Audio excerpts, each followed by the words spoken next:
TV news में आपका स्वागत है। मैं हूं अरुण गोयल। आइए नजर डालते हैं आज की खास खबर पर। प्रवासियों को गांव भेजने के लिए प्रशासन असफल, समाज सेवियों ने बढ़ाया प्रशासन की ओर मदद का हाथ। कोरोना वायरस के चलते देश भर में लॉकडाउन की घोषणा की गई है और जब लॉकडाउन 3 लागू किया गया तब महाराष्ट्र सरकार द्वारा प्रवासी लोगों की समस्याओं के मद्देनजर प्रवासियों के लिए अपने अपने गांव जाने की व्यवस्था के लिए जिला प्रशासन द्वारा एक वेबसाइट उपलब्ध कराई गई, जिसमें ऑनलाइन रजिस्ट्रेशन का प्रावधान किया गया, जिसके आधार पर दूसरे राज्यों के अलग अलग जिले के लिए ट्रेनों की व्यवस्था की गई। किंतु कुछ दिन तक ठीक से काम करने के बाद वेबसाइट सरकारी अधिकारियों की तरह ही कभी बंद हो रही थी तो कभी काम कर रही थी, जिसके चलते हजारों प्रवासी मायूस हो गए और कुछ लोगों ने बेहद हताशा की स्थिति में गांव जाने के लिए पदयात्रा को ही अंतिम विकल्प मान लिया। इसी हताशा और निराशा के दौर में जब प्रशासनिक व्यवस्था फेल सी दिखी और प्रवासी मजदूर हजारों की संख्या में पैदल ही अपने गांव जाने के लिए मजबूर हो गए, तो अब पता चला कि कुछ सोशल मीडिया में गांव जाने वालों के लिए एक मैसेज घूम रहा है। मैसेज कुछ इस प्रकार था कि जौनपुर जिले के निवासियों के लिए खुशखबर, जो भाई बंधु जौनपुर के हैं कृपया वो अपना नाम, लिंग, उम्र और आधार नंबर, मोबाइल नंबर तथा गांव का पूरा पता लिखकर श्री DK शर्मा जी, नाला सुपारा के इस नंबर पर व्हाट्सएप करें। 2 या 4 दिन में ट्रेन सीधे जौनपुर के लिए वसई से रवाना होगी। कृपया फ़ोन करके परेशान ना करें। जितनी जानकारी मांगी गई है सही पढ़कर सेंड करें। जौनपुर स्टेशन से बस द्वारा आपके घर तक जाने की व्यवस्था है, सिर्फ जौनपुर। जब हमने इस मामले में शर्मा जी से बात की तो उन्होंने मामले का खुलासा किया। शर्मा जी, व्हाट्सएप पे एक मैसेज आया था कि जो जौनपुर जाना चाहते हैं इन दिए गए नंबरों पर संपर्क करें। सर, क्या मामला था वो?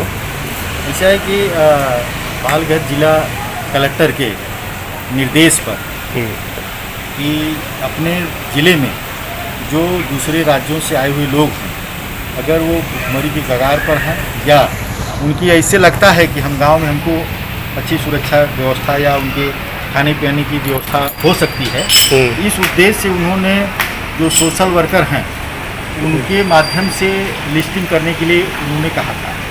तो उनकी व्यवस्था ये थी कि ज़िले वाइज ट्रेन की सुविधा वो मुहैया कराएँ, जैसे कि जौनपुर हो, बनारस हो, भदोही हो, गाजीपुर हो, आपका मुगल सराय हो, इलाहाबाद हो, तो अलग अलग ज़िलों से जिससे भगदड़ न हो।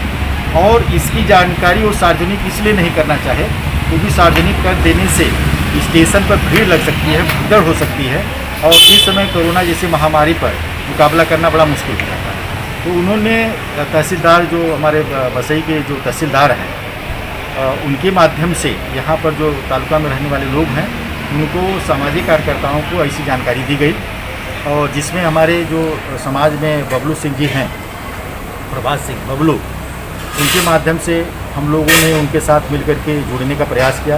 हमारी संस्था उत्तर भारतीय विकास संस्था जो उत्तर भारतीयों को अपने प्रदेश में भेजने के लिए प्रयासरत रही, जिससे लोगों की बहुत दिनों से मांग चल रही थी, तब लोगों ने मांग भी किया था। तो उसके मद्देनज़र ये किया गया। हालांकि व्हाट्सएप पे ये केवल किया गया था जौनपुर के लिए ट्रेन चलाने की मांग की गई है और कृपया केवल व्हाट्सएप करें, फ़ोन न करें, क्योंकि फ़ोन से बड़ी असुविधा होने लगती है। और उनको जानकारी दी जाएगी रजिस्ट्रेशन हो जाने के बाद, कंफर्मेशन हो जाने के बाद उनको जानकारी दी जाएगी और उनके गंतव्य स्थान पर जाने की पूरी सुविधा मुहैया कराई जाएगी। तो ऐसी व्यवस्था की गई थी और उसके तहत 1200 लोगों का नाम हम लोगों ने, क्योंकि 1200 ही ले जाने के लिए एक ट्रेन में सुविधा है। इसके पहले गोरखपुर के लिए ट्रेन चलाई गई थी, हम लोगों ने भी उसमें सहयोग किया था। तो अभी दूसरी वसई से जौनपुर के लिए ट्रेन चल रही है। तो 1200 लोगों को लिस्टिंग की गई, जहाँ पर कि संबंधित जिला जौनपुर से वहाँ पर उसका रजिस्ट्रेशन करके और वहाँ से उसका परमिशन लेकर के यहाँ पर लोगों को 12 घंटे पहले फ़ोन आएगा और लोगों का वेरिफिकेशन स्टेशन पर करके, जैसे उनका ये मेडिकल का स्क्रीनिंग है, स्क्रीनिंग करके उनका टेम्परेचर, ब्लड प्रेशर या ये सब संबंधित जो डॉक्टर हैं वो करके उनको फिर ट्रेन में बैठाएगा। इसमें 3-4 घंटे का समय जा सकता है। इस प्रकार की व्यवस्था जौनपुर के लिए की गई है। ये बात सही है कि जौनपुर के लिए गाड़ी 1-2 दिन में संभवतः कल जाने की उसकी उम्मीद है। अब ये रेलवे बोर्ड का काम है कि अपनी व्यवस्था के बाद लोगों को सूचित करेंगे जिनका लिस्टिंग हुआ है, जिनका नाम उसमें आया हुआ है। अगर जौनपुर के बाद फिर दूसरे जिलों का भी नंबर आएगा? जौनपुर के बाद बनारस का नंबर आ रहा है संभवतः। वह भी आप ही के माध्यम से किया जाएगा? नहीं, हमारे जैसे लोगों के माध्यम से होगा, हम ये नहीं कर सकते हमारे माध्यम से। हमारे यहाँ पर इस समय प्रतिनिधि के रूप में बबलू सिंह बसई में देख रहे हैं। यहाँ पर हम हैं, हमारे उत्तर भारतीय विकास संस्था के अध्यक्ष हैं राजेश पांडे हैं। ऐसे समाजसेवी लोग जुड़े हुए हैं, लेकिन यह लोगों को जानकारी दे करके ज़रूरतमंद लोगों को लिस्टिंग करके भेजने का प्रयास किया जा रहा है। और सीधे जो रजिस्ट्रेशन कराए हैं उनमें से भी लोगों को उनकी आवश्यकता के अनुसार उनको भी लिया जा रहा है। ये जरूर नहीं कि हम लोग जो नाम देंगे वही आएगा, वो अपनी व्यवस्था के अनुसार भी लोगों का नाम वहाँ आ रहा है जो रजिस्ट्रेशन ऑलरेडी संबंधित जिले में कराए हुए हैं। आपको बता दें कि कहीं ना कहीं प्रशासन लोगों को उनके गांव भेजने में असफल होता नजर आ रहा था, जिसके चलते अब समाज सेवकों की मदद लेनी पड़ रही है।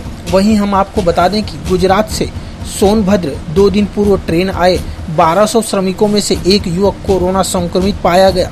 वहां से आए लोगों में से 4 लोगों को तेज बुखार के नाते संदिग्ध पाया गया था। उसमें से एक युवक की रिपोर्ट पॉजिटिव आने के बाद हड़कंप मच गया।